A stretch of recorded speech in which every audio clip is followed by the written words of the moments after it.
اليوم التالي لقيام حركة الضباط يوم 24 يوليو انهالت برقيات التأييد على مركز مجموعة ضباط القيادة الذين كونوا فيما بعد مجلس قيادة الثورة. الأستاذ توفيق الحكيم وصف الثورة بأنها عملية ولادة للأمة، والجيش هو الذي قام بعمل الجراح المولد الذي باشر عملية الثورة، أي عملية التوليد. وزار بعض زعماء الأحزاب مركز قيادة الجيش وقابلوا اللواء محمد نجيب وتمنوا للحركة التوفيق. في هذه الآونة أقدر أقول وللتاريخ أن الوفد كان مؤيدا، والوفد كان مؤيدا لأنه النحاس باشا كان أبلغ مجلس قيادة الثورة هذا التأييد عدة مرات. مرة لما وصل بالليل يوم 5 أغسطس سنة 52 قبل أن يذهب إلى داره توقف في مجلس قيادة الثورة وأحضر محمد نجيب وأبلغه بتأييده للحركة، قال له الحركة المباركة، سميت بالحركة المباركة. أول لقاء حضرتك والنحاس باشا ورجال الوفد ورجال الأحزاب برجال الثورة، ما الذي تذكره عن هذه الفترة أو هذه الزيارة أو هذا اللقاء باختصار؟ والله يا أخي طارق، لقاء مع الأسف مؤسف أو محزن. لما قامت الثورة احنا كنا النحاس باشا وأنا في جنيف، فأخواننا هنا الوفديين كلمونا في تليفون وقالوا اخواننا رجال الثوره بيطلبوا انكم تعودوا مصر باسرع وجه عشان تأيدوا الثوره. قلنا لهم احنا مأيداها وانتوا روحوا باسم الحكومه باسم الوفد أيدوها. رجال الوفد هنا قالوا لا، هم بيقولوا عاوزين انتوا بالذات تيجوا عشان الثوره الشعب يساندها. والأول مرة النحاس باشا يركب طيارة في حياته كان يومها، عايزين يجي بسرعة، المراكب تاخد وقت، فركب طيارة من جنيف في غير من طيارة، وصلنا مصر يوم 26 نص الليل. وقمنا من جنيف والملك على العرش وجايين نعيد الثورة في مواجهة الملك. واحنا في الطيارة قائد الطيارة بعت لي ورقة قال أذيع الآن الملك فاروق تنازل عن العرش وغادر مصر. لما جينا وصلنا المطار استقبلونا حقيقة استقبال طيب، كونستابلات وعارف ايه وبوليس حربي، ترحيب طيب. مين كان معانا في المطار؟ أحمد أبو الفتح. فأحمد أبو الفتح قال يا باشا لازم نروح الآن مجلس قيادة الثورة في القبة نهني رجال الثورة. قلت له أحمد الساعة 1 أو 2 نص الليل ودول ناس سهرانين، حرام، نايمين، نروح بكره. وانا قصدت كرامه النحاس باشا وكرامه الوفد. لا لا، هم صاحيين وقاعدين مستنيينكم وعارفين انكم هتروحوا، وما صحش ابقى باشا قاعدين مستنيين وما نروحش. انا تحت ضغط احمد فتحي قلت نروح. لما وصلنا قيادة الثوره في القبه ما وجدناش اي علامه تدل على ان اهل البيت ده مستنيين حد، مفيش حتى لمضه متقاعده على الباب. دعشت، دخلنا في قاعه كده في اول دور، الضابط قال لي اتفضلوا اديهم خبر. دخلت انا والنحاس باشا وطارق احمد الفتحي فوق اديهم خبر. فاتت ربع ساعه نص ساعه محدش جانا. الله، فقلت للنحاس باشا احنا نقوم نمشي، ده وضع مهين ولا يمكن نخبره. واحنا خارجين جه ظابط جري قال اتفضلوا. طلعنا في الدور الفوقاني طاعة طويلة لأنهم واقفين كلهم طابور، أولهم محمد نجيب، كل رجال القيادة واقفين كأن على رؤوسهم الطير. إيه ده؟ مفيش واحد اتحرك سلم علينا واحنا غاليين. الحقيقة محمد نجيب الله يرحمه كان كويس قوي، خدنا بالحضن والقبلات، والنحاس باشا هناه وأيد الثورة، ومحمد نجيب اتكلم كويس قوي، وهم ما فيش واحد فيهم اتحرك. منظر عجيب وكئيب. أنا بقى وجدت الموقف يعني مبقاش محتمل. فغمست النحاس باشا في رجله، قلت له بقى يا باشا كفايه كده، اخواننا تعبانين، نمشي بقى. برضه جه محمد نجيب وصلنا لحد باب القاعه، ما فيش واحد فيهم هم جه يسلم علينا او وصلنا، بما فيهم جمال عبد الناصر. انا الحقيقه في اللقاء ده اخي طارق شفت اللي شفناه بعد كده كله في السنين اللي جت بعد الثوره، شفته في اللقاء ده. فقلت لاحمد فتحي نزل معانا، قلت له ايه ده؟ قال لا هم احياء كانوا نايمين. طب ليه قلت لي انهم صحيين؟ انا قلت كده عشان تروحوا. لومته لوم شديد جدا على هذا التصرف. هل تعتقد يا فندم انه لو لم يسافر نحاس باشا وفؤاد باشا رحلة الصيف الى اوروبا كان الوضع اتغير؟ اعتقد مش اقل من 80-85%. كان حصل ايه؟ اولا الشعب كله كان مع الوفد، مش عشان انا كنت وفدي او ابويا وفدي او الى اخره، انما الواقع كده بدليل الملك لما حب يثبت حكمه لجأ الى الوفد. فما كان ليترك ثورة او انقلاب عسكري يقوم، لان عمره ما كان ثورة، انما هو كان انقلاب عسكري، وحتى كانوا بيسموه الحركة المباركة في الاول، والى ان تجرأوا وسموه ثورة. طيب اسمع القصة من فضلك. حصلت حريق القاهرة سنة 52 26 يناير سنة 52، والموقف ابتدى يتحرك مع الملك، والملك أقل الوزارة الوفدية، وجه نجيب الهلالي رئيس وزارة. فنجيب الهلالي حدد إقامة فؤاد باشا سراج الدين اللي هو كان وزير داخلية واعتبره المسؤول. في الوقت ده اتصل بيا فؤاد باشا سراج الدين، وكان هو معدل الإقامة في بلبيس في عزبته، ورحت له. كان قريب حضرتك برضه؟ أيوه قريب من ناحية والدي. وعرفت من فؤاد باشا إيه اللي تم، إنه خلال هذا الاجتماع الملك قبل إنه يملك ولا يحكم بالشروط اللي وضعها الوفد، وبشرط واحد له هو. الشرط هو انه النحاس باشا ما بقاش موجود. يبدو انه كان متذكر له موقفه في 4 فبراير بمفهوم اخر، وانه فؤاد سراج الدين يكون رئيس وزاره، وبعدين في مقابل هذا انه يتنازل عن حق اقاله الوزارات، ولا تقال وزاره الا اذا البرلمان سحب الثقه منها. ده الشرط الاول. والشرط الثاني ان يتنازل عن حقه في منح الرتب والنياشين، باعتبارها كان بتشترى بيها يعني بعض الذمم الضعيفة شوية والناس الشخصيات الضعيفة شوية. واتفقوا على كده، وكلف حسين باشا سري بتأليف الوزارة. في الوقت ده صدر حكم من مجلس دولة ببطلان القرار اللي أصدره نجيب الهلالي بتحديد إقامة فؤاد سراج الدين.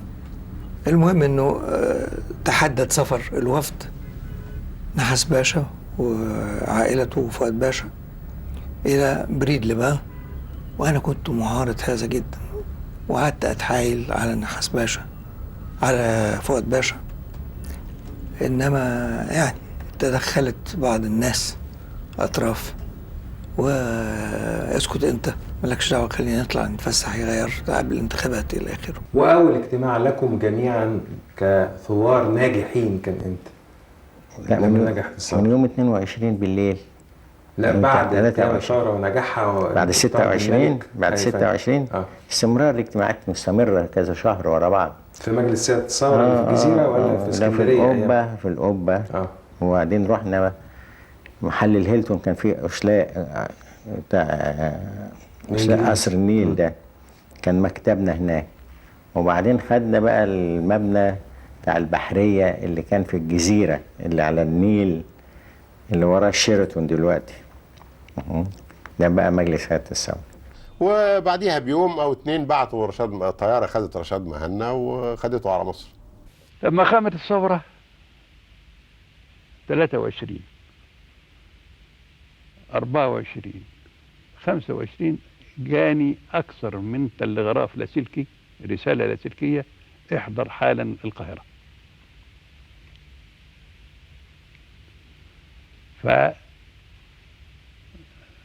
نزلت إلى القاهرة، صدمت جدا، وابتديت أقرأ الواقع.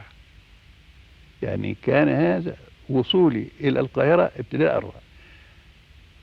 اللي قابلني ضباط المدفعية فقط، لا حرج في ذلك.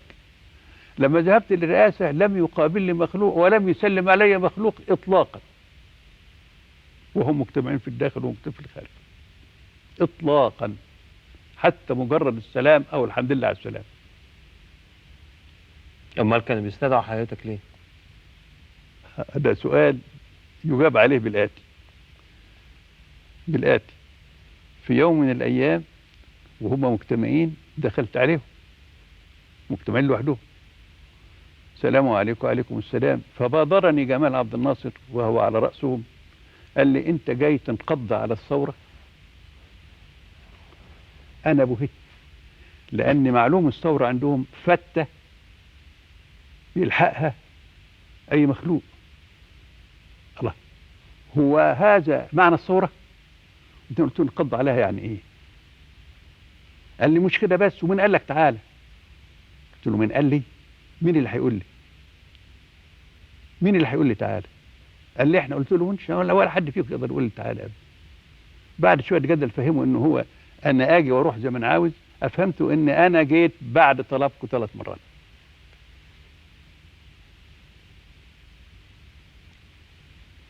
ومع كل انا حسب العريش زي ما كنت، السلام عليكم. الضياط قالوا لا ما تطلعش. قلت لهم ما هطلعش ليه؟ انا حسب العريش على شرط ان صلاح سالم ما يجيش، واذا كنتوا عاوزين حاجه تقولوا لي او تكلموني، او اسيب لكم الجيش ومشي، مش عاوز حاجه اطلاقا. قالوا لا، ووقع صلاح سالم مغشيا عليه. فانشغلت بناء ده اكل رجليه وايديه وطبطب له اسئله الى انفاق. وانتهت هذه القصه، ويليها قصص اخر. وانتهينا على كده. تعرف انا بقول لك يعني انا جيت فقرات من اول وصول القاهره هذه القطيعه. في الصباح ذهبت توا الى رئاسه مجلس الوزراء، وكان فيها الاستاذ مستشار حافظ كان وزير داخليه في ذاك الوقت، وايضا ذهبت بعد ذلك الى قياده الثوره، وقابلني احد الذين اعرفهم محمد رياض، وكان ياورا للرئيس محمد نجيب، وقال لي يعني يجب ان تنتظر لانه هو مرتاح الان وهيصعد في حدود الساعه 4. طيب ساذهب بك الى احدهم، واضح انه مهم في وسطهم، هو لا يعرف محمد رياض بالضبط مين يعني. فذهبت، فكان الذي يجلس على المكتب كان جمال عبد الناصر.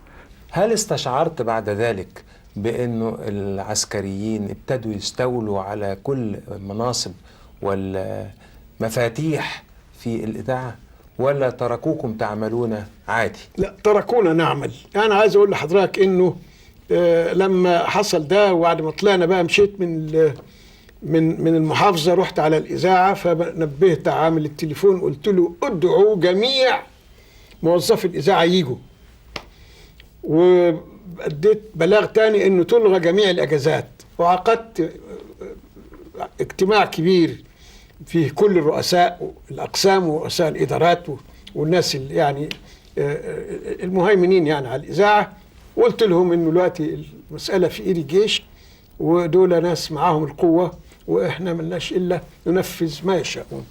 حقيقة ما تدخلوش كتير، واقع يعني كانت الوظائف ظل رجال الإذاعة كما هم، إنما جابوا من عندهم هم رقباء، ناس يطلعوا على ما يذاع ويبيحوا أشياء ويمنعوا أشياء أخرى. بعد قيام الثورة ب4 أيام جم قبضوا عليا أنا وعلي أمين، وأنا اعتقدت إن السبب إنهم خافوا إن ننشر إنه فاروق هيطردوه، وكانوا مش عاوزين يتنازل عن عرشه ويغادر البلاد. يغادر البلاد لكن بعد كده عرفت إنه واحد صحفي أبلغ ثروت عكاشة إن إحنا اتكلمنا في تليفون مع وكيل الخارجية البريطانية في لندن، وقلنا له خلي الجيش البريطاني يوقف الثورة، فقبض علينا. وكان في ذلك الوقت التليفونات كلها مراقبة بين مصر وخارج مصر، وبتسجل الأحاديث. فبعد ما أخرجوا الملك فاروق، راحوا مصلحة التليفونات قالوا لهم عاوزين الشريط بالمحادثة التليفونية اللي بين مصطفى أمين وبين لندن. فمصلحة التليفونات قالت ما اتكلمش. قالوا طب ما اتكلمش يوم قبلها بيوم؟ قالوا لا ما اتكلمش. قبلها بشهر؟ ما اتكلمش. فدعونا إلى مجلس الثورة علي أمين وأنا، وقابلنا محمد نجيب واعتذر على انه قبض علينا. فانا قلت له الاعتذار الشفوي لا يكفي، يجب ان الناس تعرف لماذا قبض علينا ولماذا افرج عنا. فطلع بلاغ روى فيه انه هو نسبت لهم اتهامات وظهر انها غير صحيحه، وانهم بيأسفوا لما حدث، واذاعوا هذا البلاغ في الراديو 5 مرات. بعد الثوره حسني الزعيم في زياره والملك السنوسي في زياره، فطلبوا مننا حتى انه الضباط الاحرار ياخدوا نياشين في زيارات الملك السنوسي كان الاول، وبعدين الزعيم السوري جه بعديه، وتقسمنا ضباط الاحرار على مجموعتين. المجموعه الاولى مع الملك السنوسي خدنا ناشين. بدأت علاقتك برجال الثورة المصرية؟ بسم الله الرحمن الرحيم. أنا أعيد الفضل في بداية هذه العلاقة إلى الإمام أحمد ملك اليمن السابق، لأنه بعد أن قامت ثورة 23 يوليو وأحدثت المد القومي لدى جميع الشعوب العربية، أراد الإمام أن يبدأ علاقة شخصية مع رجال الثورة المصرية. وتصادف في تلك الأيام أن كنت نائبا للمندوب اليمني الدائم لدى جامعة الدول العربية، باعتباري كنت أول خريج جامعي في تاريخ اليمن. فاستدعاني إلى اليمن وطلب مني إنشاء علاقة خاصة بينه وبين رجال الثورة المصرية. في تلك الأيام كانت هناك صراعات على ولاية العهد. الإمام أحمد والنظام اليمني في تلك الأيام كان نظام إمامي شيعي، فأراد أن يستعين بمصر لدعم ولاية العهد لابنه. فبعد أن استمعت إلى حديث الإمام، كان هذا في ديسمبر 52، رجعت إلى القاهرة، التقيت في مكتب مجلس قيادة الثورة في الجزيرة بكباشي. تلك الأيام كان يسمى المقدم بكباشي كمال عبد الحميد، كان مدير الشؤون العربية بمجلس قيادة الثورة، وقصصت عليه موقف الإمام في رغبته في إيجاد علاقة وثيقة بينه وبين رجال الثورة المصرية. عرض الأمر على الرئيس عبد الناصر فوافق، فذهبت مع كمال عبد الحميد وهو أول ضابط مصري تطأ أقدامه أرض اليمن، وكان ذلك في أواخر ديسمبر 52. لما التقينا بالإمام أحمد بحضور البدر المرشح لولاية العهد، وتكلم الإمام عن ولاية عهد ابنه، كنت متفقا مع البكباشي وكمال عبد الحميد على أن مساعدة مصر للإمام أو لولي عهده لا يمكن أن تتحقق إلا من خلال وجود جيش يمني منظم مدرب، لأن الجيش الذي كان موجودا في تلك الأيام كان مجرد مجموعة من جنود الإمام يحملون بنادق بسيطة لا تزيد شيئا عن جميع البنادق المنتشرة بين جميع رجال أبناء اليمن. فعرضنا على الإمام ضرورة تدريب جيش يمني منظم. فوافق الإمام على ذلك. وعندما عد مع البكباشي كمال عبد الحميد التقينا بالرئيس جمال عبد الناصر، وفعلا وافق على إرسال بعثة عسكرية مصرية كانت برئاسة الرائد كمال أبو الفتوح، وعضوية بعض الضباط من بينهم الرائد يوسف عفيفي محافظ الجيزة السابق، الفريق يوسف عفيفي. وهكذا بدأ دور مصر. وهكذا بدأ دور مصر. انت شن علينا حملة عاتية واتهمنا بانقلاب عسكري عميل لأمريكا. ما هو أصل الحركة الشيوعية في العالم كان عندها نظرية إنه ما فيش ضباط يعملوا حركة عسكرية لله، لازم يكونوا على صلة بجهة معينة. فكرة إنه ضباط يمثلوا حركة وطنية جديدة عليهم. فالحركة الشيوعية في العالم كلها خدت موقف يعني عدم تأييد لحركة الجيش باستثناء تنظيم حدته. نجاح الثورة كانت مجموعة اللي موجودة في القيادة أساسا جمال عبد الناصر مدير مكتب القائد العام للقوات المسلحة، محمد نجيب عين قائد عام للقوات المسلحة ووزير حربية يوم 23 يوليو الصبح، وعلي ماهر جه زارنا يوم 24 يوليو الصبح. بالمناسبة زار الوحدات اللي شاركت في معاه محمد نجيب كوزير دفاع ورقي رتبة فريق، وتنازل عنها يوم 26، تنازل عن رتبة الفريق يوم 26. فاللي كانوا موجودين في هذا الوقت بغدادي، كمال الدين حسين، زكريا محي الدين، حسين الشافعي، خالد محي الدين، ثروت عكاشة. المجموعة الأخرى كانت لسه موجودة في العريش ما جاتش. صلاح سالم جه بعد يوم 25 أو حاجة. فكرنا بقى ايه اوضاعنا، فكان في قائد عام للقوات المسلحه، فمسكنا عبد الحكيم عامر مدير مكتب القائد وصلاح سالم مدير مكتب القائد، واظن في كمان واحد مهندس كان مدير مكتب القائد، محمود يونس. محمود يونس. والرئيس عبد الناصر كان ايه ايامها؟ لا، كان وكيل مجلس القياده. بدأ عبد الناصر يستشعر حساسية إزاء الضباط الأحرار بيتدخلوا في كل شيء ويتحدثون بصفتهم أصحاب الحركة وصناعها، وهم عشان مدربين على العمل السري خشاهم.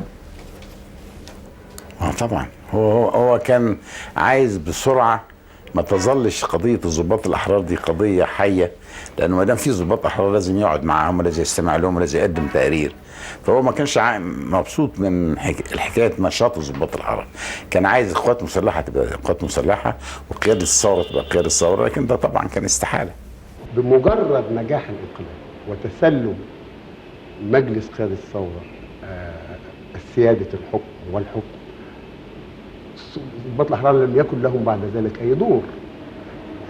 لم يؤخذ رأيهم، لم يحدث انتخاب، لم يحدث اقتراع على أي عمل عمله سواء مجلس الثورة أو السيد جمال عبد الناصر. أنا في تقديري أو في خيالي إن كان يمكن تجميع ضباط الأحرار بدل ما بعثرتهم لأسباب أمنية بالجيش والى آخره، كان يمكن إنهم عمل منهم نواة أو جمعية تأسيسية لحزب ثورة. ناصر أراد إن كل الناس اللي اتحركوا ليلة الثورة يطلعهم من وحداتهم المقاتلة عشان يخلوا من قوتهم، لأن ما اقدرش اتحرك إلا بوحداتي. فقال تختار إيه؟ فأنا في ذاك الوقت كنت في ليسانس الحقوق جامعة القاهرة، كلية الحقوق جامعة القاهرة. فقلت أنا أروح شؤون العامة عشان بقى عندي فرصة أذاكر وأروح الجامعة الصبح. وفعلا وافق عبد الناصر ورحت أركان حرب الشؤون العامة، وكان مدير الشؤون العامة في ذاك الوقت السيد قائد الجناح وجيه أباظة. يوسف صديق مع أحمد حمروش فكروا انهم يعملوا المجله، وانا عرضتها وجمعوني وطلبوني في النادي بتاع الزمالك بتاع الجيش وناقشنا الفكره، وقلت لهم الجيش لا يصح ابدا انه يكون له مجله ومثل هذه الامور. فقالوا الديمقراطيه في خطر ولازم نعمل حاجه. وكانوا الشيوعيين اصدروا منشور يقولوا فيه عن رحلة قام بها اللواء محمد نجيب مع بعض الضباط القيادة إلى الصعيد. فطلعوا منشور قالوا رحلة البهلوان في آخر الزمان، والمنشور كله انتقاد للرحلة وإن دي عملية مقصود بها إقامة حكم عسكري ضد لحساب الأمريكان وإلى آخره. لا، يوسف صديق ملوش ما كانش له خالص دعوة بمجلة التحرير. مجلة التحرير أنا اللي كنت صاحب فكرتها وانا اللي اقترحت الامر على جمال عبد الناصر واعطاني الموافقه على كده، وطلعت من اداره الشؤون العامه للقوات المسلحه اللي انا اتنقلت لها من اسكندريه. واحنا اخذنا الموافقه بصدور المجله يوم 1 سبتمبر 52. المجله كانت في السوق يوم 16 سبتمبر 52، واعتقد ان اسرع مجله طلعت في مصر من ناحيه التفكير والتنفيذ والتخطيط والتنفيذ. ليه؟ لان استعنت ببعض الاصدقاء من الصحفيين المتميزين اللي اشتغلوا بحماس ليل ونهار عشان نطلع المجله، ولازم الواحد يذكرهم بالاعزاز وبالتقدير ويرحم التوفوا منهم. يعني كان عمنا الصاوي، عبد الرحمن الشرقاوي، وكان في صلاح حافظ وسعد لبيب عم غانم ابو العنين، يعني مجموعه من الصحفيين المتميزين اللي اشتغلوا بكل الطاقه والحماس، واللي ما اذكرش اسمائهم كلهم الان. يعني لما رجعت لقيتهم محضرين لي هديه القلاي الخياله قياده مع الاحتفاظ بمدرسه الفروسيه اللي انا كنت قائد ليها. وابتعدنا بقى عن بعض، يعني ما شعرتش ان انا ليا حق. على اساس انك ما شاركتش في تفكير الثوره نفسها. طبعا. فنان كبير. برضو شعور بالذنب ان انا هربت، نوع من الهروب ان انا اسافر، مع ان السفر برضو واجب عليا، لان ده مش من ابتكاري يعني. بتمثل مصر. بمثل مصر. احنا بعد الثوره اول حاجه فكرنا فيها تامينها، فكان لابد يعني السيد حسين الشافعي تولى رئاسه الفرسان، واستخسرت عكاشه اركان حرب، وانا مسكت ضابط مخابرات سلاح الفرسان. يعني فبقى قياده الفرسان امناها، بجانب انه عدد من قاده الوحدات والمدرعه يعني ابعده، فامنا وجود سلاح الفرسان. انا شخصيا عن نفسي يعني قلت بعد ما نجحت الثوره جماعه متشكرين، احنا ادينا الواجب اللي علينا والسلام عليكم، ورجعت للجيش. قعدت في الجيش 12 سنه. اللي هو محمد نجيب وهدى امورنا، وهو كان اصلا ضابط في الحرس برضه ايام فؤاد، ايام ملك فؤاد كان محمد نجيب ضابط في الحرس، وقال لنا انا كنت ضابط في الحرس وعارف واجباتكم ايه وبتاع، وهدت الامور. لكن الحقيقه جم قالوا لنا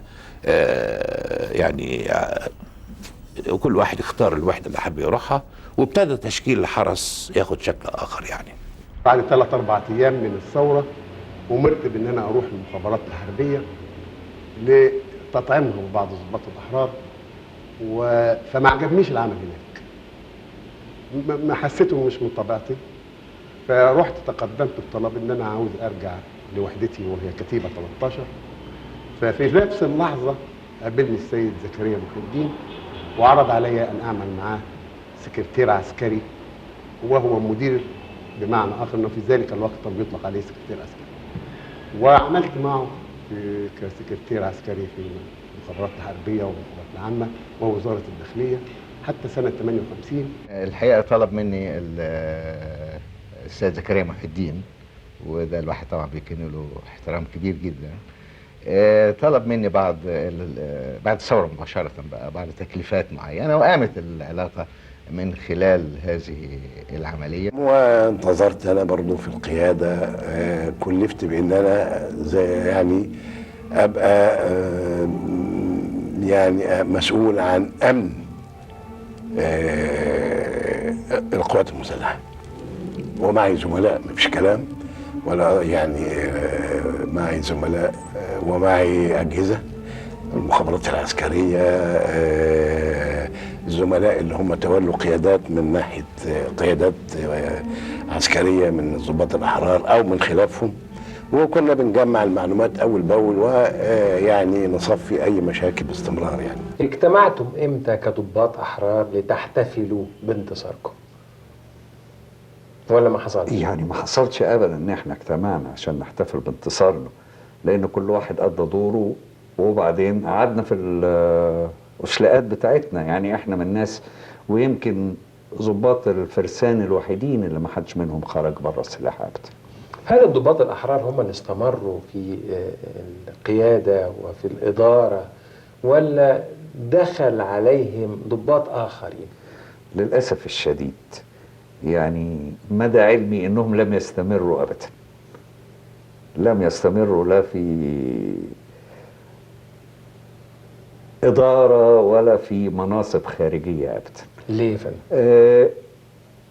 يعني الحقيقة كان شغلنا الشاغل تأمين هذه الثورة، فإحنا كنا قاعدين في أشلاءاتنا ما لا نغادرها إطلاقا. ده في الفترة الأولى؟ ده في الفترة الأولى. ثم بقى أنت عارف حضرتك إن دايما يعني الناس اللي بيقوموا بالثورات ما هماش هم اللي بيصلوا في النهاية أبدا، بالعكس دول بيبعدوا من أول الطريق، ما بيوصلوش أبدا. يعني أنا معظم الناس اللي تولت الحكم في مصر أو يعني شاركت في مسؤولية الحكم ما كانوش ضباط الأحرار أبدا، باستثناء ال 13. طبعا أعضاء مجلس الثورة دي حاجة تانية، إنما معظم الناس اللي شاركت في الحكم في وظائف كبيرة أو في سفارات أو في هيئات خارجية ما كانوش من ضباط الثورة.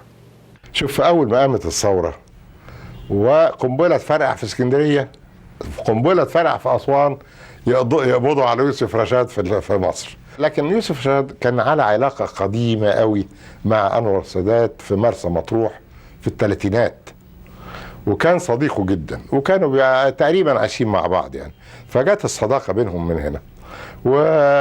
ويوسف طبعا حاول يساعد، وهو يمكن أحد الأسباب اللي رجعت أنور السادات للجيش بعد يعني في الخمسينات. هل كان على علم بقيام الضباط الأحرار بحركتهم قبلها؟ شوف، أنا مرة رحت ليوسف رشاد، قال لي يا حسن أنا بلغني من ضباط أصدقائي إن في حركة في الجيش، وأنا طبعا عارف الحركة دي. قلت له لا مفيش. فهو يبدو إن يوسف أنور قال ليوسف والله أعلم، قال ليوسف، قال له يا يوسف يعني بمناسبة الصداقة اللي بينهم، قال له يوسف في حركة في الجيش فابعد أنت عن الملك اليومين دول. يبدو أن قال له ذلك، لكن يعني وهل بعد دكتور لا يوسف؟ طبعا يبعد ازاي؟ اعترض صلاح سالم بشدة على محاكمة حيدر باشا. كان له وجهة نظر ان حيدر باشا تفهم موقفه وتفهم في نظره موقف ضباط الأحرار، فكان عايز يبعده عن المحاكمات، لكن ابعاده كان معناه ان كل شيء كان قديم كان صح. وهل كان عشان على علاقة قرابة بعبد الحكيم عامر أيضا؟ ما طرحتش الموضوع ده، لم يطرح. اللي كان بيدافع أكتر كان صلاح سالم، حكم العلاقة الشخصية اللي كانت بينه وبين حيدر باشا. حيدر باشا كان على علم بيهم؟ ما هقول لحضرتك ان انا قمت من احد الافراد اللي ابلغوا حيدر باشا بالاسماء ورفض، وهو كان الله يرحمه يقول لي يا جنرال زمان. وحضرتك تقول له ايه؟ يا انكل. لانه الحقيقه الراجل كان زي والدي، وبعد لما توفى والدي كان هو ولي امري. رحت له انا محمود الاتريبي الله يرحمه في مقر الرئاسه، مقر القياده بتاعته اللي هو مكان سكنات الجيش الانجليزي زمان، الا اصبحت دلوقتي جامعه الدول العربيه. وقلت له اسماء الضباط دول، فقال لي زوبعه فنجال وصلاح سالم ده في مكتبي ولا مدير مكتبي، وتاني قريبي اللي هو عبد الحكيم عامر. عبد الحكيم عامر. وكانت الاسماء كلها مذكوره في مذكوره، من فؤاد باشا عارفها والملك عارفها، ومكلفين نبلغ خاله، بما فيهم الرئيس عبد الناصر، بما فيهم الرئيس السادات، كلهم بالاسماء كلهم موجود عنده. ولا انا مش عاوز اعمل هزه، وده لو واحد عاقل ما يعملش تصرف زي ده. حسن باشا كان لديه من القنوات الشخصيه مع مجلس القياده ما يسمح له بالاعتقاد، وبعدين في مذكرات اتكتبت في هذا الموضوع، يعني احمد ابو الفتح كاتب في هذا الموضوع، صوت عكاشه كاتب في هذا الموضوع، انه كان في قنوات بين الوفد وبين مجلس قياده الثوره تسمح بتكوين عقيده عند مصطفى النحاس بانه لا داعي للصدام بين مجلسي النواب والشيوخ وبين مجلس قياده الثوره، لانه في قنوات بيننا وبينهم. مجلس قياده الثوره تعهد باحترام الدستور، فلا مقتضي من إثارة نزاع دستوري وكشف امتناع قيادة الثورة على احترام الدستور على الملأ بما يحدث شقاق ويحقق مخاطر البلاد في غنى عنها. مستشار حسين الاتريبي حياتك ابن محمود باشا الاتريبي وعيلتك كلها بشوات. هل تعتقد البشوية والبهوية والألقاب اللي كانت أيام الملك دي كانت فعلا تؤخذ على أصحابها أو تؤخذ على المجتمع ككل، كانت تشترى بالمال ولا كانت عبارة عن إيه؟ شوف يا فندم، هي كانت تؤخذ لحامليها مش عليهم، وحتى لو اشتريت بالمال كان المال اللي بيدفع تبرع لمشروع خيري، يبني مدرسة، يبني مسجد، يبني مستشفى، فكان لصالح الشعب، ما هواش بيخش في جيب الملك. وبعدين تقدير الناس للإنسان قدم خدمة مش عيب إطلاقا. قد تكون هناك بعض الناس ضعاف النفوس يعني استغلوا هذا، إنما قياسا باللي احنا فيه الآن ما فيش ولا واحد للألف اللي بيحصل. أنا طبعا بتكلم بصراحة وربنا على ما أقول شهيد يعني. ولغاية النهارده دلوقتي بيعودوا إلى البهويات والبشويات. وديك النهار كنت في موقف رسمي معين ومع وكيل نيابة ويقول لي معاليك، وأنا لا كنت وزير ولا كنت بيه ولا كنت باشا.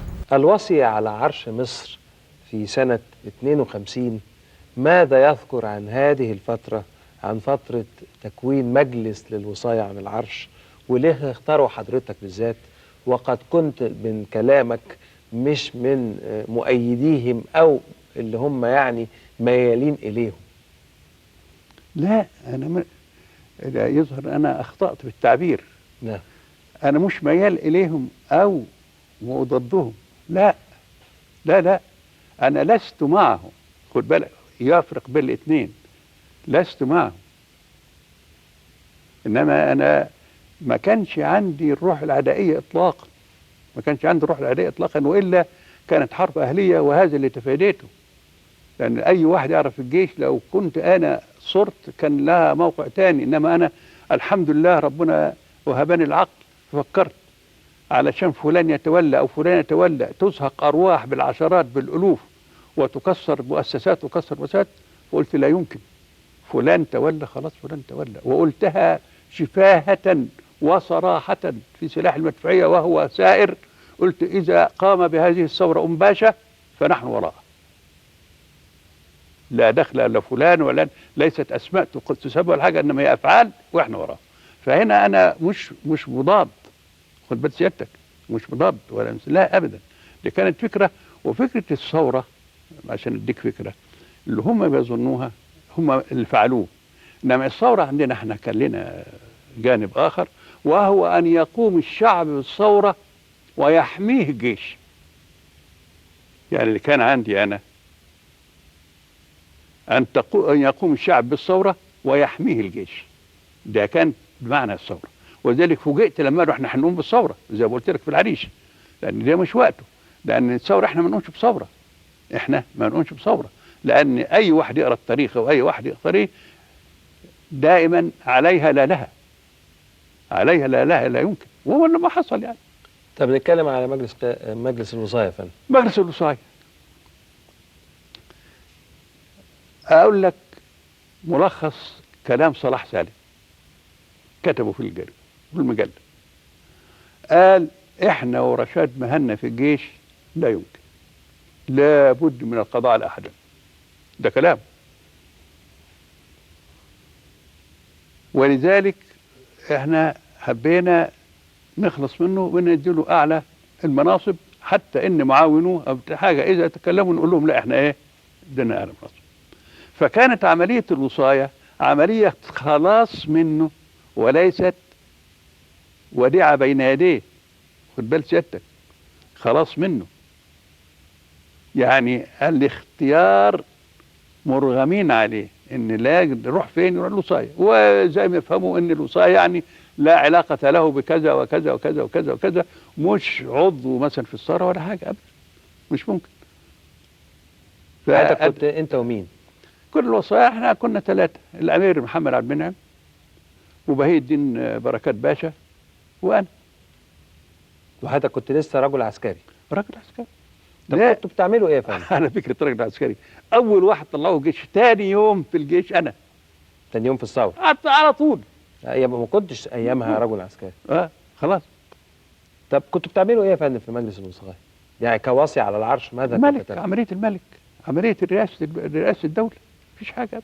هل لكم يعني المراسيم وما اليها وما اليها اللي خاصه بسرايا التصديق والخلاف، مفيش حاجه. شكليات يعني. شكليات. انما انا كنت بعتبر غير هذا، لان انا كنت بعتبر نفسي مندوب من الثوره. يعني يحكم، شوف، يملك ولا يحكم. قلت لهم لا، مش عندنا، انا لست معه ابدا.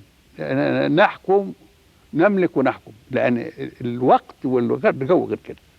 هل كانت النية مبيتة لإعلان الجمهورية يا فندم؟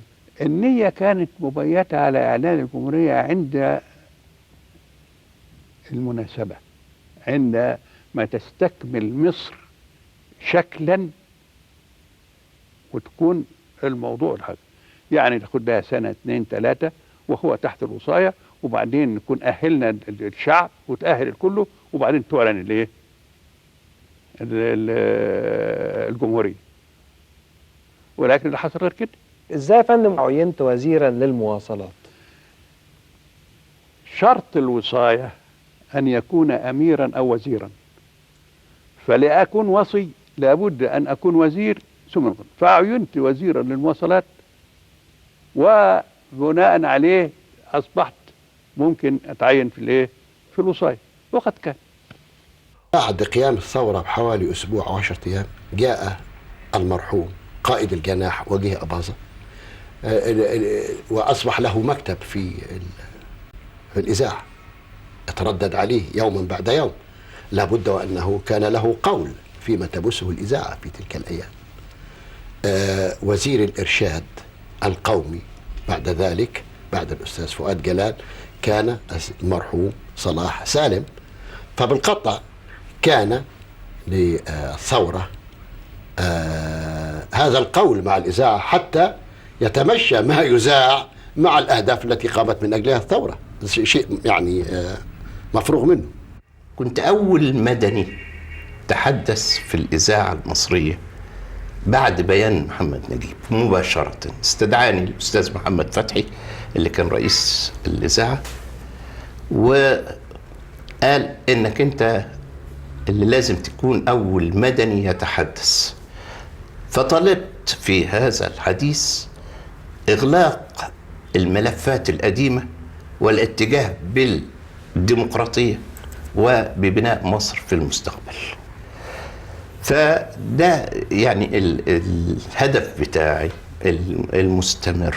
أنا في بداية الثورة كان أكتر حاجة بتشغلني وكنت أنا بسعى لتحقيقها بجهد كبير جدا، إني أخلي عبد الناصر على اتصال بالناس باستمرار.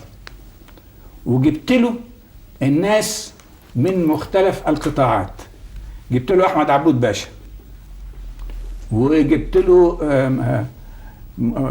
رئيس مجلس إدارة بنك مصر اللي هو جوز بنت طلعت حرب، وجبت له ناس من البنك الأهلي ولك يعني مديرين بنوك ومديرين شركات والآخر، وجبت له ناس من التكنوقراطس اللي هم المديرين، طبقة المديرين، وجبت له أيضا عمال.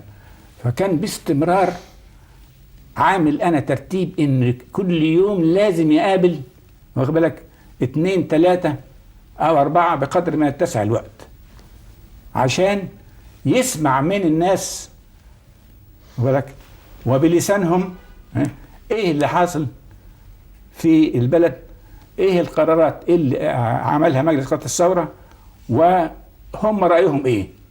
انا جبت له نحاس باشا والدنيا ما حدش عرفها لغايه النهارده،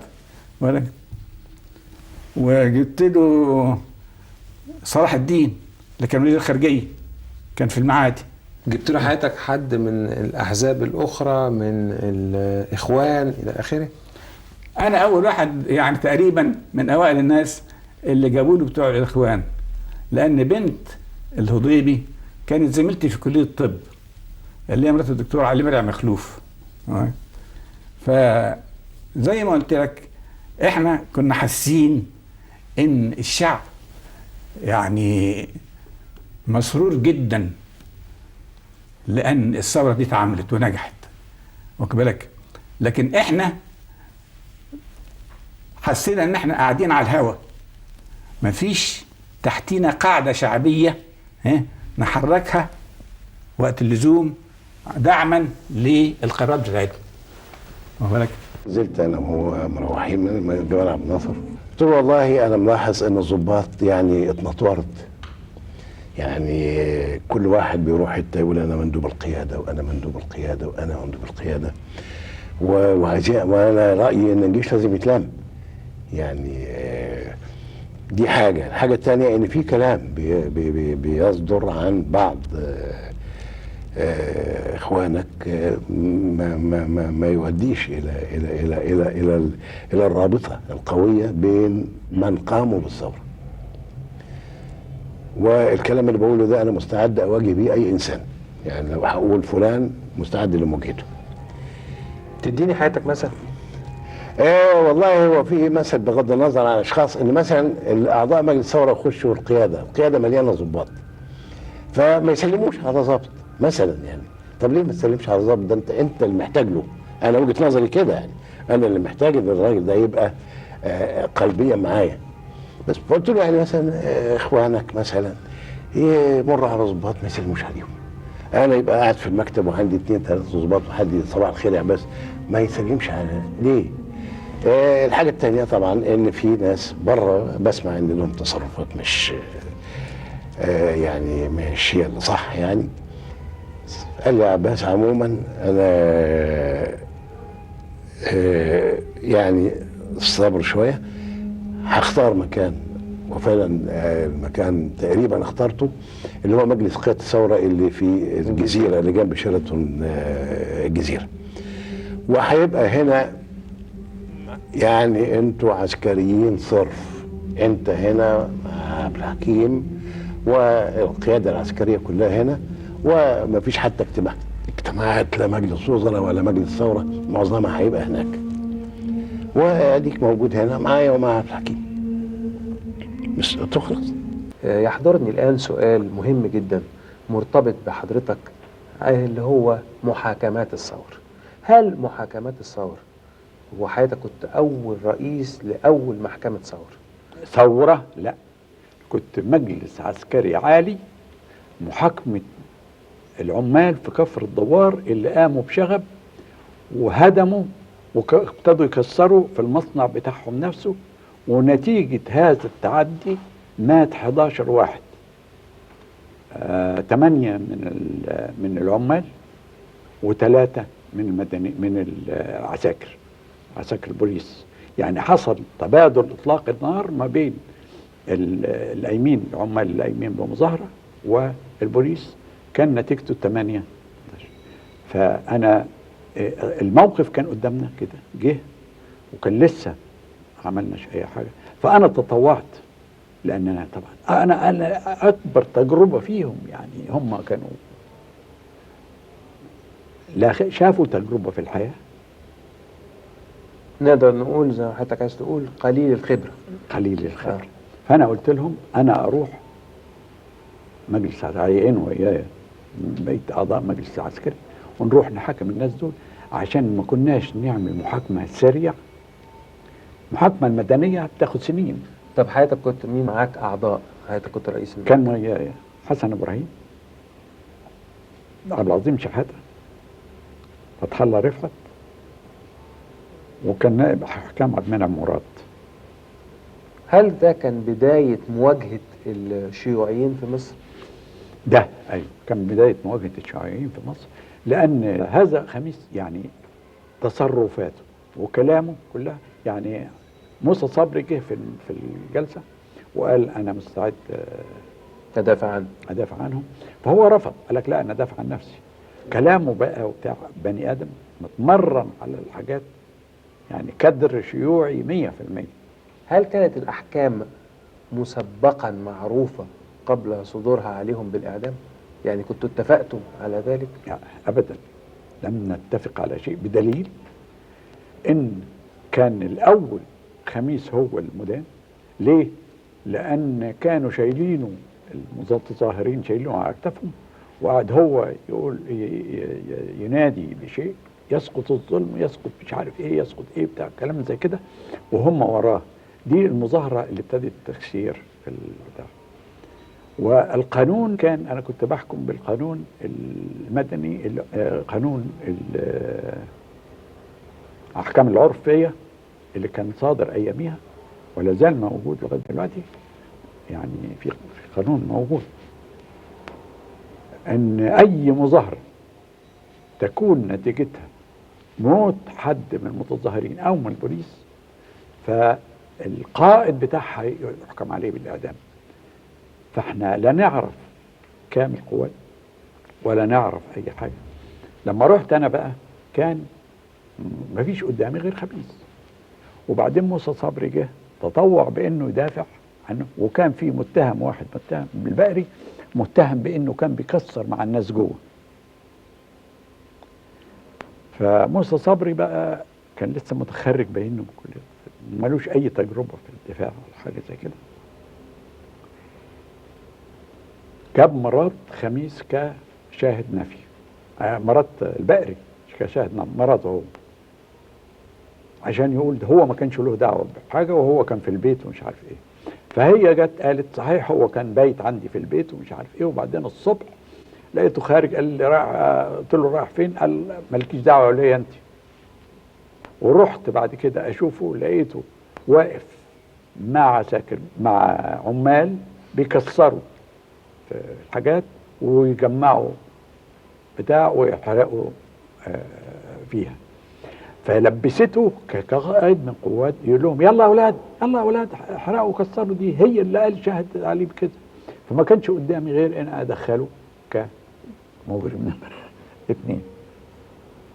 لكن اما احكام مسبقه او غير احكام مسبقه ما حدش يعرف عن الاحكام دي حاجه. يعني كاي جلسه او كاي ناس عندهم نزاهه حكموا بهذا يعني. وانا كنت سايب لهم الحريه خالص الاعضاء، ولازم يكون الحكم بالاعدام بالاغلبيه المطلقه او بالاجماع افتكر. فده اللي حصل، ما كانش فيه مسبق ولا حاجه ابدا. محمد نجيب قضايا الاعدام هو وافق عليها، وجمال عبد الناصر هو الوحيد اللي رفض يوافق على قضاء الاعدام اللي هي خميس والبقري. كنت مش عايز اوافق على اي حكم للاعدام خوفا من ان يكتشف بعد ذلك براءة هؤلاء الناس.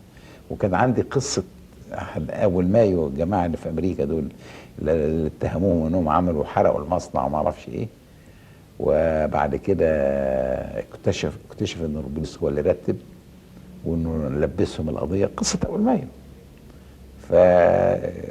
اتحاكموا بعد كده وطلعت براءتهم بقى يعيد اول مايو هو عيد هؤلاء.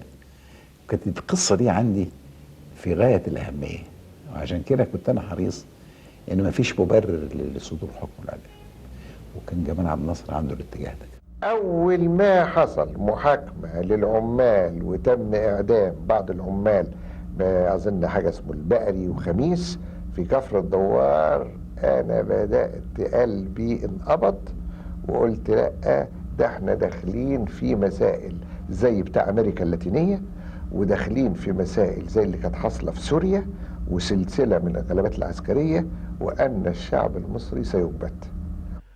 وفي 6 سبتمبر سنة 52 حدث تعديل في وزارة علي ماهر، ودخلها في من دخلها مراد فهمي للأشغال، دكتور نور الدين طراف شؤون بلدية، دكتور إبراهيم بيومي مذكور للإنشاء والتعمير. علي صبري جه الاجتماع مع مجلس القيادة، وكان بيتناقش فيه عدد من الوزراء، وقال انه السفاره الامريكيه عرفت بان السنهوري هيبقى رئيس وزراء، فده عمل قلق شديد جدا لانه السنهوري مضى بيان السلام بتاع ستوكهولم، وان ده يعمل في امريكا رد فعل سيء. فقلت له انا مضيت بالسلام، بس انت مش معروف لكن السنهوري معروف. فمن هنا بينصحوا انه عدم اختياره، انه ده هيضيع المكاسب اللي كسبتها حركه الجيش في امريكا في لغايه اللحظه دي. لم يكن هذا في راي حضرتك نوع من التدخل الامريكي في شؤون مصريه؟ هو تدخل بس يعني مش التدخل قوي، يعني هو نصيحه، النصيحه يؤخذ بها او لا يؤخذ، لكن اخذ بها. كان كفري يتصرف بالحق أو بالباطل على أنه ذو نفوذ في صفوف الثورة ويتحدث عنا قائلا ماي بويز. كان بيقول يعني أن هو يعني بحكم العلاقة أنه بيتصرف معنا بيقول ماي بويز، أنا كنت ضد هذا الموضوع. استدعيت حضرتك من سويسرا لكي تنضم إلى الوزارة الأولى في مصر بعد الثورة. نعم. ذكرياتك إيه عن هذه الفترة؟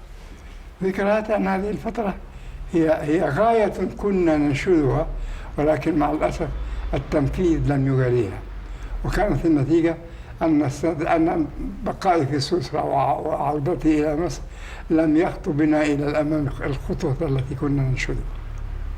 حياتك حلفت اليمين قدام الرئيس محمد نجيب؟ نعم. وحياتك كنت وزير إيه؟ أنا كنت وزير التعليم. كنت في الوزارة التالية. نعم. فانضممت إلى الوزارة من منطلق اقتناعك بالثورة أم وطنية يا فندم؟ أعتقد أنها دفعت أنا كنت بين من دفعوا إلى الثورة، فكان طبيعيا أن يكون لقاؤنا فيما بعد ذلك متفق مع هذا الدفاع. هل كنت على اتصال بالرئيس محمد نجيب؟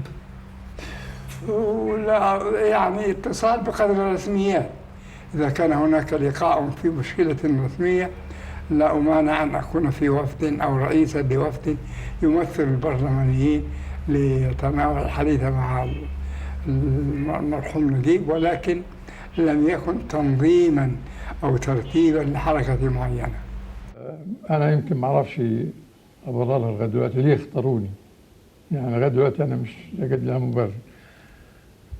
السبب في هذا أنه يمكن تاريخي في مجلس النواب وتاريخي في حركات الطلاب ادتهم فكرة عني. يعني حوالي الساعة 8 صباحا بصيت لقيت أنور السادات عندي في البيت. أنا ما كنتش أعرف، هو قال لي أنور السادات. أنور ما كنتش أعرفه، أنا ما كنت سمعت عنه منذ حادث مقتل أمين عثمان، واسمه كان تردد وقدم المحاكمة، لكن ما كنتش شفته إطلاقا. واختلى بي في حجرة داخلية وسألني أسئلة، يعني إيه رأيك في الأحوال؟ فقلت له أنا ما كنتش أحب علي ماهر. قلت له يعني أنتوا اخترتوا علي ماهر رئيس حكومة على أي أساس يعني قال لي ما هو ده ما لناش غيره في موجود قدامنا وبتاع. وفهمت منه تلميحا كده إني قد أستدعى للاشتراك في وزارة علي ماهر. هو ما صرحش صراحة، وإنما يعني أفهمني وقال لي بس ده موضوع يعني نفس المقابلة دي وهذا الكلام أرجوك أن يكون في طي الكتمان وخرج. فقابلت علي ماهر وعرض علي أن أشترك في الوزارة. كوزير إيه يا فندم؟ كوزير شؤون بلدية. كان في حاجة اسمها وزير شؤون البلدية في ذلك الوقت. وزارة الصحة كانت مشغولة بأستاذ ليا الدكتور إبراهيم شوقي. احنا يعني دخلنا كان في تعديل وزاري. فبعد ما خرجت معاه طلعت لسليمان حافظ وقلت له ايه الحكايه علي باشا ماهر معرض عليا ان اخش الوزاره بتاع. فضحك وقال لي على بركه الله. اللجنه اللي اختيرت انها تروح تستلم السلاح وتشحنه وتنقله الى مصر وتختبره كانت بيرأس المهندس عبد الحميد الطودي اللي هو كان من اعضاء هيئه قناه السويس، انه ضابط مهندس وضابط تسليح. المقدم عبد المنعم رياض الله يرحمه ويحسن ليه، وكنت أنا يعني أحد أفرادهم، اليوزباشي محمد مبارك رفاعي. وفعلا استلمنا الأسلحة دي، ويمكن أقدر أقولها إن إحنا عدلنا في هذا السلاح، والتعديل المصري أخذ بيه حلف الناتو. ودي يمكن نقدر نقول مفخرة لنا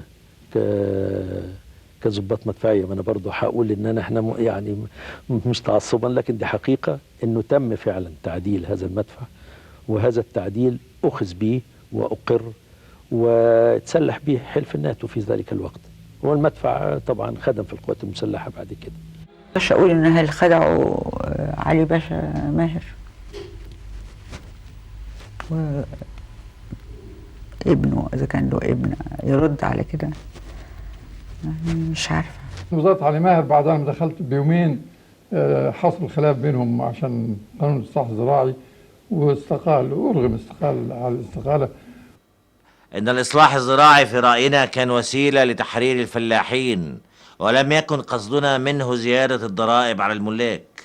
ولو كنا اكتفينا بزيادة الضرائب كما قبل حزب الأغلبية، فقد كان الفلاح في النهاية هو الذي سيتحمل أعباءها. رأي الملك كان إيه في قانون الإصلاح الزراعي؟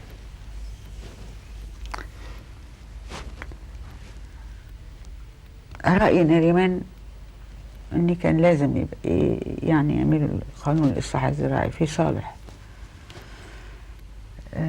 الفلاح. هل حضرتك كنت اتكلمتي مع الملك في هذا الموضوع؟ أيوة، أظن عرض عليه إنه يكون فؤاد باشا سراج الدين أفتكر، وسيد مرعي، يعني كان في لكن مش بيتفدن ككل فرد. أما بدأنا اعتقادي كان راسخ في القضاء على ما يسمى بالإقطاع، ولو انه باستمرار حتى لو رجعت الكتاب اللي انا مؤلفه عن الاصلاح الزراعي انا ما كنتش بسميه اقطاع، يعني بسميها ملكيه كبيره، لان الاقطاع بمعنى الاقطاع ما كانش موجود في مصر، بمعنى الاقطاع بمعنى التاريخي للاقطاع. وتقدمنا بحماس كبير جدا سواء في عداله التوزيع او سواء في عداله السيله بقدر ما امكننا، أو سواء حطينا هدف أمامنا لا يؤدي الإصلاح الزراعي إلى انخفاض في الإنتاج. وأمكننا في الكام سنة اللي احنا توليناهم إن احنا ننفذ القانون بشكل إنه حتى الهيئات الدولية اعترفت بيه، لدرجة إنك تروح لFAO في روما تجد إن ضمن المستندات الموجودة هناك يقول لك Egyptian Agrarian Reform Pattern. كانوا الأمريكان نفسهم ان يجي حد جديد يصطلح مع الانجليز ويؤمن حكايه نظريات ملء الفراغ والتحالف ضد الروس والحزام الروسي ونظريه الاحتواء. فما صدقوا انهم يلاقوا عهد جديد وفرحوا بيه.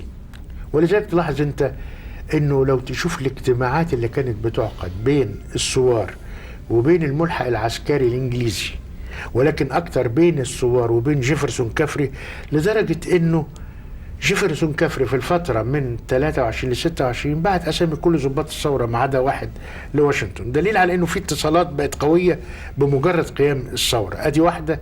نمره اتنين، لما تشوف قانون الاصلاح الزراعي اتعرض الاول على جيفرسون كفري وبقى يقول تعديلات، وكان قال لهم من الاول هدوا اللعبه شويه، ما تتوقعوش او ما تعلنوش عن انه الإصلاح الزراعي هيعمل معجزات. في أحيان كانوا بيستمعوا له وكانوا بيستمعوا له باهتمام شديد، وكان هو تقريبا مستشارهم رقم واحد. ولكن لما ما ادوش أسلحة، وراح علي صبري مرة لأمريكا وما ادوش أسلحة وبدأت إسرائيل تضرب، ففقدوا الاهتمام. هل الكلام ده حضرتك بتقوله من رأي شخصي أو عن لا رأي لا شخصي؟ لا رأي شخصي. هو أنا رأي شخصي أقدر أقوله النهاردة أقول أصل كان رأيي يعملوا كذا؟ لا، ده وثائق كلها وثائق أمريكية وبريطانية، وأنا اطلعت على الاثنين، يعني وثائق هنا وهنا في الأرشيف الوطني في واشنطن، وده على بعد مسافة صغيرة في شارع بنسلفانيا في جنب البيت الأبيض، وفي انجلترا في ضواحي لندن في كيو جاردنز في مركز الوثائق العامة. مش حاجة من عندي. ايه اهم قرار حياتك مضيت عليه كوصي على عرش مصر؟ أهم قرار أوصيت عليه اللي هو الإصلاح الزراعي، والإصلاح الزراعي له قصة. لم يكن إصلاح زراعي لأنه كان نبت شيوعي، بذرة شيوعية وضعها أحد إخواننا الشيوعيين ولا لا ذكر الأسماء، تبناها جمال سالم. وجمال سالم كان يشك في قواته العقلية لأنه مسكين كان مصاب بكانسر سرطان في دماغه، فكان زي ما تقول عاوزين يضايقوا واحد يسلطوه عليه، لأنه وصل لدرجة أنا أذكر مرة لأن واحد من الإخوان قال لي مسك جمال عبد الناصر قال له أبوك وأبوك، ومن هذه الألفاظ التي لا يسأل. خلاص. فالإصلاح الزراعي هم مسمينه ما كانش الإصلاح الزراعي، كان تحديد الملكية. فأنا وقفت قلت ما فيش تحديد ملكية. صمموا قلت لهم لا يمكن، هذا يتنافى مع الاقتصاد ومع الدين ومع كل حاجة. تحديد الملكية لا، احنا مش شيوعيين. فكان يكلمنا محمد نجيب عليه رحمة الله ويروح ويرجع نقنعه، يروح يقنعوه إلى آخره، إلى أن قلت لهم لا ما ينفعش نجمع رجال الثورة واللي مختص من مجلس الوزراء وأنا وياهم ونتناقش في موضوع نص النتيجة. قالت سيداتي أنساتي سادتي بعض صفحات هذه السنوات المصيرية غامضا ومجهولا، وما زلنا لم نعرف كل أسرار الضباط الأحرار. إلى اللقاء لنقلب معا مزيدا من صفحات هذه الملفات الهامة في تاريخنا الحديث، فما زال للأحاديث بقية. مع أجمل المنى وأرق تحياتي.